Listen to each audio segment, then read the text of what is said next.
मित्रांनो, स्वागत आहे तुमचं ड्राईव्ह भारत या मराठी युट्यूब चॅनलमध्ये. मी करण लोणकर आणि आज आपण बघतोय महिंद्राची 4x2 मॉडेल 3 डोअर मधली थार.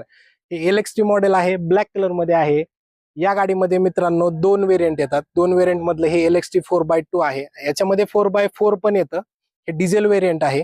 थोडंसं गाडीबद्दल जर सांगायला गेलं तर ही जी गाडी आहे ही सेकंड जनरेशन मॉडेल आहे. 2020 मध्ये ही गाडी लॉन्च झाली. 2020 पासून आजपर्यंत या गाडीचे टोटल 2,45,000 ते 2,50,000 एकूण सेल झालेला आहे, युनिट सेल झालेला आहे. दुसरी गोष्ट, ही गाडी आपल्याला अवेलेबल करून दिली Berne Motors Baramati. Special thank त्यांच्यासाठी. या गाडीची जर इन्क्वायरी करायची असेल तर डिस्क्रिप्शन बॉक्समध्ये तुम्हाला मोबाईल नंबर दिलेला आहे, तिथून तुम्ही इन्क्वायरी करू शकता. आता या गाडीमध्ये काय काय दिलेलं आहे ते आपण पुढे व्हिडिओमध्ये पाहणार आहे, तो व्हिडिओ नक्की शेवटपर्यंत पहा. मित्रांनो, ही अशा पद्धतीची थारची की येते. याच्यामध्ये आपल्याला ही फ्लिप की येते अशा पद्धतीची. त्या फ्लिप की बरोबर तुम्हाला लॉक, अनलॉक आणि पार्किंग लाईट अशा पद्धतीचे 3 बटन्स येतात.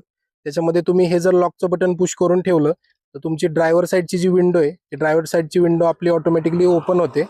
आणि जर अनलॉकचं बटन पुश केलं तर आणि लॉकचं बटन पुश केलं तर ऑटोमॅटिकली क्लोज होते. त्यानंतर हे जर मधलं बटन पुश केलं तर तुमची जी पार्किंग लाईट आहे ती चालू होते. मित्रांनो, तेव्हा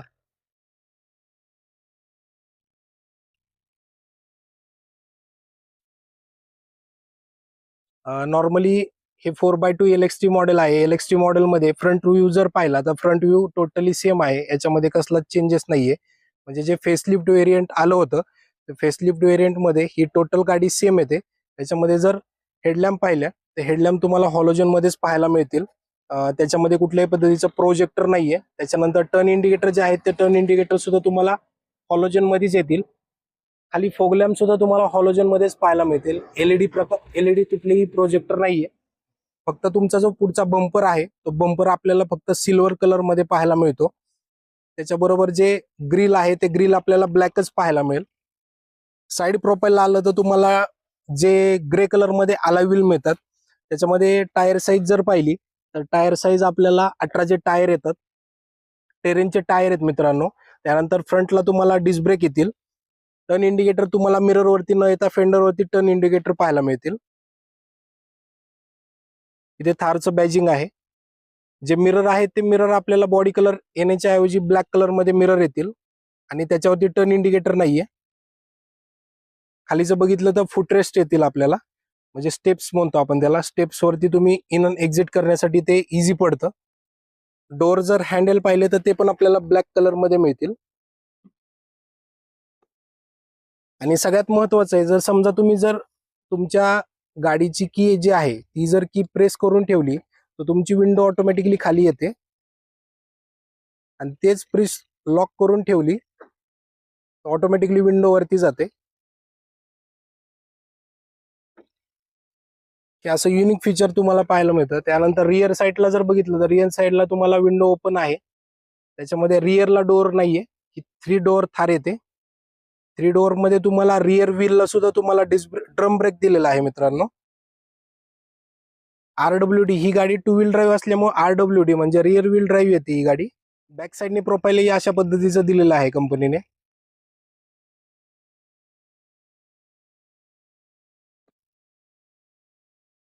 याच्यामध्ये तुम्हाला ही पहिली युनिक अशी गाडी आहे की या गाडीला जे स्पेअर व्हील येतं त्या स्पेअर व्हील सुद्धा सेम साईज मध्ये आणि अलॉय व्हील तुम्हाला पाहायला मिळतं. त्याच्याबरोबर तुम्हाला स्पेअर व्हील मध्ये इथे तुम्हाला रिव्हर्स कॅमेरा पाहायला मिळतो. रिअर साईडला तुम्हाला डिफॉगरच्या लाईन्स पाहायला मिळतील. डिफॉगरच्या लाईन्स बरोबर तुम्हाला इथे वॉशरचा ऑप्शन दिलेला आहे आणि इथे तुम्हाला वायफर दिलेला आहे. हे थोडं अपग्रेड मॉडेल आहे, त्याच्यामुळे याच्यामध्ये तुम्हाला वायफर आणि वॉशरचा ऑप्शन मिळतो. पहिल्या मॉडेलमध्ये तुम्हाला वायफर आणि वॉशरचा ऑप्शन मिळत नव्हता. त्यानंतर रिअर साईडला जर पाहिलं तर तुम्हाला 2 पार्किंग सेन्सर दिलेले आहेत कंपनीने.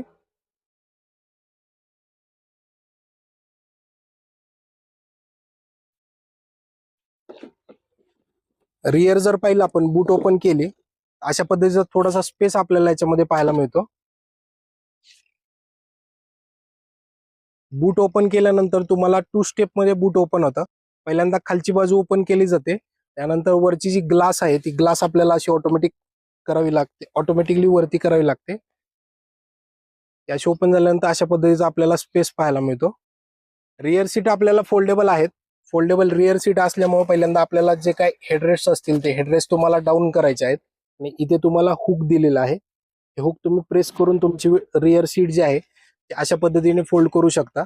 रिअर सीट फोल्ड केल्यानंतर तुम्हाला अजून स्पेस वाढेल. फ्यूल टँक जर पाहिली तर आपल्याला 45 लिटरची फ्यूल टँक मिळते. फ्यूल टँक मध्ये तुम्हाला 45 लिटरची फ्यूल टँक आणि त्याच्याबरोबर जे DEF असतं ते DEF लिक्विडचं फिलिंग सुद्धा तुम्हाला सेम लोकेशनला मिळतं.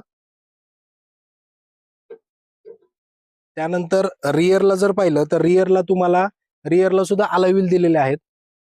रिअरला अलॉय व्हील बरोबर टोटल टायर जे आहेत ते टायर तुम्हाला 18 इंचीचे टायर मिळतात. आणि सगळ्यात महत्वाचं आहे तर ते सस्पेन्शन जर पाहायला गेलं तर सस्पेन्शन तुम्हाला जे रिअरला येतं ते रिअरला येतं multilink solid rear axle coil over damper stabiliser bar. अशा पद्धतीचं जे सस्पेन्शन आहे ते सस्पेन्शन आता ऍक्च्युली तर तुम्हाला पाहायला नाही मिळणार. त्यानंतर सगळ्यात महत्वाची ती गाडीची जर ओव्हरऑल लेंथ जर पाहिली तर लेंथ मित्रांनो दिलेली आहे 3985 mm. ग्राउंड क्लिअरन्स साधारणतः 226 mm चा ग्राउंड क्लिअरन्स दिलेला आहे. 226 mm ग्राउंड क्लिअरन्स असल्यामुळं तुम्ही किती मोठ्या रफ रोडला जरी गेला तरी तुमची गाडी इझी तिथून निघू शकते. ग्राउंड क्लिअरन्स भरपूर मोठा. ड्रायव्हर साईडला येऊया. ड्रायव्हर साईडला आल्यानंतर मित्रांनो इथे बघा सर्वात महत्वाचं म्हणजे डोअरला तुम्हाला दोन्ही पॉवर विंडो ऑपरेटिंगची सिस्टीम इथं दिलेली आहे ड्रायव्हर साईडला. त्यानंतर तुमचं जे मिरर आहे ते मिरर ऍडजस्टेबल म्हणजे फक्त आतला जो आरसा आहे तो आरसा तुम्हाला या बटनावरती लेफ्ट आणि राईट साईडला ऍडजस्टेबल दिलेला आहे. त्याच्यावर तुम्ही ऍडजस्ट करू शकता. इथून डोअर लॉक आणि अनलॉक होतो. त्याच्यानंतर जर सीट जर पाहिलं तर सीट तुम्हाला जे ड्रायव्हर सीट आहे ते मॅन्युअलीच ऑपरेटिंग दिलेले आहेत. तुमचे जे सीटचे फॅब्रिक आहे ते फॅब्रिक तुम्हाला नॉर्मल फॅब्रिक मिळेल. त्याच्यामध्ये साईडला फक्त लेदर तुम्हाला पाहायला मिळेल. इथं जर पाहिलं तर तुम्हाला ग्रॅप हँडल दिलेला आहे मित्रांनो. ग्रॅप हँडल असल्यामुळे तुम्हाला गाडीमध्ये एंटर आणि एक्झिट करताना सोपं जातं. त्याच्याबरोबर तुम्हाला इथे फ्यूल लीड ओपनर, आता हे थोडं मॉडेल अपडेटेड झालेलं आहे. LXT मॉडेल असल्यामुळे तुम्हाला फ्यूल लीड ओपनर इथेच मिळतो. त्याच्यानंतर इथे तुम्हाला हेडलॅम्प लेवल डिव्हाइस दिलेला आहे. इथे पण तुम्हाला स्पीकर पाहायला मिळेल. खाली जर पाहिलं तर तुम्हाला ब्रेक, ऍक्सिलेटर आणि क्लच, मॅन्युअल गाडीला तुम्हाला हे तिन्ही ऑप्शन पाहायला मिळतील. गाडीमध्ये आल्यानंतर ज्यावेळेस तुम्ही गाडीमध्ये की इन्सर्ट केल्यानंतर नॉर्मली गाडी स्टार्ट झाल्यानंतर हे अशा पद्धतीचं तुम्हाला जे डिस्प्ले आहे MID डिस्प्ले, तो MID डिस्प्ले दिसेल. याच्यामध्ये तुम्हाला सगळ्यात महत्वाचं टायर प्रेशर मॉनिटरिंग आहे. लेफ्ट साईडला पाहिलं तर तुम्हाला RPM मीटर दिलेला आहे. त्याच्या शेजारी तुम्हाला किलोमीटरचा जो मीटर असतो नॉर्मली तो मीटर इथे पाहायला मिळतो. जो येलो कलरची लाईट इथं ब्लिंक करत आहे, येलो कलरची लाईट म्हणजे तुमचं टायर प्रेशर मॉनिटरिंग आहे. इथं डोअर ओपनिंगचं ऑप्शन दिलेलं आहे. जर रिझर्व वगैरे लागला तर इथं तुम्हाला फ्यूल टँकचं जे आहे ते ब्लिंक करतं. सीट बेल्ट आहे. त्यानंतर सर्व्हिस शेड्यूल, अशा बऱ्याच साऱ्या गोष्टी ज्या आहेत त्या गोष्टी तुम्हाला याच्यामध्ये दिलेल्या आहेत. त्याच्यानंतर स्टिअरिंग वरती कंट्रोल्स दिलेले आहेत मित्रांनो. स्टिअरिंग वरती कंट्रोल्स मध्ये तुम्हाला कॉल, रिसिव्ह आणि कट हे दोन्ही ऑप्शन दिलेले आहेत. Volume up and down. त्यानंतर चॅनल चेंज करायचं असेल तर इथे व्हॉल्यूमचे कमांड्स आहेत. हा अशा पद्धतीचा आपला महिंद्राचा नवीन आलेला लोगो आहे. इथे तुम्हाला मित्रांनो क्रूज कंट्रोल पाहायला मिळेल आणि बाकीच्या ज्या सेटिंग्स असतात, क्रूज कंट्रोल सेट आणि रिसेट करायचा जो ऑप्शन आहे तो ऑप्शन तुम्हाला इथे दिलेला आहे. हे जर बटन पुश केलं तर तुमचे जे डिस्प्लेचे मेनू आहेत ते चेंज होतील. डिस्प्लेचे मेनू मध्ये बघा तुम्हाला काय काय पाहायला मिळतं. तुमचं जर स्टिअरिंग सेंटरला नसेल तर ते सेंटरला आहे का नाही ते सांगायचं काम एक करतं. त्याच्यानंतर टायर प्रेशर मॉनिटरिंग सिस्टीम दिलेली आहे. त्याच्या थ्रू तुम्हाला जे टायर मधलं जे प्रेशर आहे ते प्रेशर तुम्हाला याच्यामध्ये दिसतं. त्याच्यानंतर वॉर्निंग हिस्ट्री काय आहे का, सेटिंग आणि ट्रिप, फ्यूल, DEF लेवल सुद्धा तुम्हाला याच्यामध्ये पाहायला मिळते. अशा पद्धतीचा डिस्प्ले मित्रांनो हा तुम्हाला पाहायला मिळतो. त्याच्यानंतर शेजारी जर आलं तर शेजारी आपल्याला टचस्क्रीन डिस्प्ले दिलेला आहे. टचस्क्रीन डिस्प्ले मध्ये तुम्हाला FM radio, Bluetooth connectivity, phone connectivity या गोष्टी दिलेल्या आहेत. त्याच्याबरोबर तुम्हाला स्लाइड जर केलं तर तुम्हाला गाडीचं जे स्टॅटिस्टिक असतं ते तुम्हाला पाहायला मिळेल. त्याच्यानंतर इथं जर मेनू बटनावरती क्लिक केलं तर अशा पद्धतीच्या याच्यामध्ये phone, media, setting, ASD, RVC आणि फ्यूल इन्फॉर्मेशन अशा गोष्टी आहेत. फ्यूल मध्ये जर गेलं तर फ्यूल मध्ये तुमची गाडीची रेंज काय आहे ती रेंज तुम्हाला इथे पाहायला मिळेल. त्याच्यानंतर तुम्हाला आरव्हीसी आहे, ते आरव्हीसी मध्ये रिअर व्ह्यू कॅमेरा जो असतो तो रिअर व्ह्यू कॅमेरा तुम्हाला पाहायला मिळेल. त्याच्यानंतर मीडियामधून तुम्ही मीडिया म्हणजे तुमचं म्युझिक ब्लूटूथ मधलं जे म्युझिक सिस्टीम असते ते प्ले करू, गाणं वगैरे प्ले करू शकता. एसडीडब्ल्यू ओपन होत नाही. एसडीडब्ल्यू मध्ये अशा पद्धतीचं आहे, of road, on road, racing आणि कस्टम अशा पद्धतीचं त्यांनी दिलेलं आहे. त्याच्यानंतर अजून जर पाहायला गेलं तर सेटिंग मध्ये तुम्हाला मग तुमच्या ज्या म्युझिक सिस्टीम किंवा तुमची जी टच स्क्रीन आहे त्याची जी सेटिंग आहे ती सेटिंग तुम्हाला याच्यामध्ये पाहायला मिळते. त्याच्यानंतर थोडं जर खाली आलं तर तुम्हाला एसीचे वेंट पाहायला मिळतील. खाली गेलं तर तुम्हाला इथे एसीचं फॅन स्पीड दिलेलं आहे. एसीच्या फॅन स्पीड बरोबर इथे तुम्हाला एसीचं टेम्परेचर कंट्रोलचं सिस्टीम दिलेलं आहे. इथून तुम्ही डायरेक्शन चेंज करू शकता तुमच्या एसीची, ज्या पद्धतीने तुम्हाला पाहिजे त्या पद्धतीने. त्यानंतर इथे जर खाली पाहिलं तर खाली तुम्हाला पुढचे जे 2 डोअर आहेत ते लॉक किंवा अनलॉक करायचं बटन आहे ते दिलेलं आहे. डाऊन हिल ऑन ऑफचं बटन आहे. ट्रॅक्शन कंट्रोलचं ऑन ऑफचं बटन दिलेलं आहे. हजार्ड लाईट, त्याला आपण पार्किंग लाईट सुद्धा बोलतो. त्यानंतर seat belt warning alarm button दिलेलं आहे. सीट बेल्टचं जे ऑन किंवा ऑफ असतं ते बटन तुम्हाला इथून प्रेस करू शकता. इथं तुमची जी पॅसेंजर एअरबॅग आहे ती पॅसेंजर एअरबॅग तुम्ही इथून ऑन ऑफ करू शकता. थोडं जर खाली आलं तर आपल्याला USB टाईप जो पोर्ट आहे इथून तुम्ही तुमची केबल कनेक्ट करू शकता. तुमचा जर C टाईप चार्जर असेल तर इथून तुम्ही चार्ज करू शकता. 15 वॅटचा चार्जर आहे. आणि इथे मित्रांनो वायरलेस चार्जर दिलेला आहे. वायरलेस चार्जर असल्यामुळं तुम्ही इथे मोबाईल ठेवला तरी तुमचा मोबाईल चार्ज होईल. दुसरी गोष्ट मित्रांनो, 1.5 लिटरचं इंजिन असल्यामुळे तुम्हाला टोटल 6 स्पीड गिअर ट्रान्समिशन मिळतं आणि रिव्हर्स 7वा आहे. अशा पद्धतीचे टोटल 6 गिअर आहेत. रिव्हर्स गिअर जो आहे तो तुम्हाला नॉब पुश करून तुम्हाला इथं असा रिव्हर्स टाकायचा, त्यावेळेस तुम्हाला रिव्हर्स पडेल. त्यानंतर थोडं इथं जर खाली आलं तर इथं तुम्हाला 2 ग्लास होल्डर दिलेले आहेत. ग्लास होल्डर किंवा कप बॉटल होल्डर बोलतो आपण. इथे अशा पद्धतीचा आर्मरेस्ट आहे आपल्याला.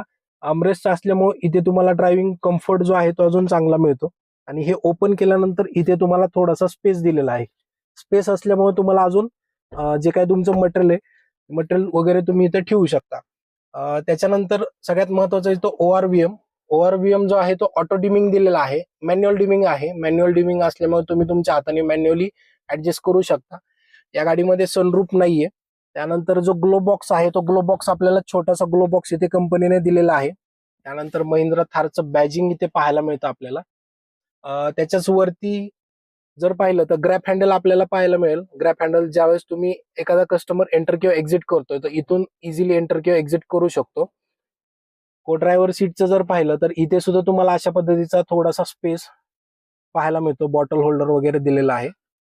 को ड्रायव्हर सीटवर जाऊया. को ड्रायव्हर सीटवर जर आलो आपण तर इथे अशा पद्धतीचा स्पेस तुम्हाला दिलेला आहे. तुम्हाला जर वरती चढायचं असेल तिथे ग्रॅप हँडलला पकडून चढून बसू शकता. इथं मित्रांनो अशा पद्धतीचा थोडासा स्पेस जो आहे तो तुम्हाला बसायला व्यवस्थित म्हणजे कम्फर्टेबली बसण्यासाठी जो तुम्हाला मिळेल. रिअर सीटला जर तुम्हाला जायचं असेल तर इथं को ड्रायव्हर सीटला मागे अशा पद्धतीचं इथं हुक दिलेलं आहे. हुक तुम्ही पुश करून हे सीट बॅकला जातं, पुढे सरकतं आणि तुम्ही सहज एंटर किंवा एक्झिट करू शकता. इथे रिअरला बसल्यानंतर सुद्धा तुम्हाला हाईट वगैरे व्यवस्थित दिलेली आहे. आणि इथे 2 पर्सन जे आहेत रिअर सीटला, हे 2 पर्सन एकदम इझिली बसू शकतात. तिसरा पर्सन थोडासा कंजेस्टेड आहे. कंपनीने ऍक्च्युली देतानीच 4 सीटर गाडी दिलेली आहे. त्यानंतर विंडो मोठी असल्यामुळे विजिबिलिटी क्लिअर राहते. त्यामुळं माणसाला जे अनकम्फर्टेबल म्हणतो रिअर सीटला तर ते होणार नाही. त्याच्यानंतर सगळ्यात महत्वाचा असतो तो आर्मरेस्ट. तुम्हाला रिअरला सुद्धा आर्मरेस्ट दिलेला आहे. सो तुम्ही इझिली कम्फर्टेबल बसू शकता. इथे स्पीकर आहेत. स्पीकर असल्यामुळे तुम्हाला जे म्युझिक सिस्टीम आहे त्याचा जो व्हॉल्यूम आहे तो एकदम व्यवस्थित तुम्हाला पाहायला मिळेल. रिअर साईडला पण तुम्हाला एसी वेंट दिलेला आहे. एसी वेंट रिअर साईडला असल्यामुळे मित्रांनो तुमचं जे एसीचं गाडीचं कुलिंगचं केबिनचं जे प्रमाण आहे ते लवकर होतं. त्याच्यानंतर तुम्हाला इथे पण रिअर साईडला सी पोर्ट दिलेला आहे. सी पोर्ट असल्यामुळे तुम्ही इथून सुद्धा चार्जिंग करू शकता. त्यानंतर 12 वॉटचं सुद्धा तुम्हाला चार्जिंगचं ऑप्शन दिलेलं आहे रिअर साईडला. सो तुम्ही इथून सुद्धा चार्जिंग करू शकता. रिअर साईडला तुम्हाला अशा पद्धतीचा जो व्ह्यू आहे तो व्ह्यू तुम्हाला पाहायला मिळेल. त्यानंतर रिअर साईडला तुम्हाला सुद्धा सीट बेल्ट दिलेले आहेत आणि एकदम कम्फर्टेबली रिअर सीटवर सुद्धा माणूस एकदम इझिली बसू शकतो. इंजिन मध्ये जर पाहिलं तर मित्रांनो 1497 म्हणजे 1500 सीसीचे इंजिन तुम्हाला याच्यामध्ये पाहायला मिळतं. इंजिन मध्ये जर पॉवर पाहिली तर तुम्हाला 87.2 PS पॉवरची दिलेली आहे. त्याचा जो आरपीएम पाहिला तर 3500चा आरपीएम दिलेला आहे आणि टॉर्क जर पाहिलं तर टॉर्क तुम्हाला 300 Nm चा टॉर्क दिलेला आहे 2500 RPM वरती. या गाडीचं जर मायलेज पाहिलं तर मोस्टली मित्रांनो 11 ते 14 च्या आसपास तुम्हाला मायलेज मिळतं या गाडीमध्ये. आणि जर लॉंग रूट ड्रायव्हिंग असेल तर लॉंग रूटला तुम्हाला अप्रॉक्सिमेटली 18-19चं ॲव्हरेज तुम्हाला पडून जातं. त्याच्यानंतर थोडीशी जर माहिती पाहिली तर हे अशा पद्धतीचं इंजिन तुम्हाला पाहायला मिळेल.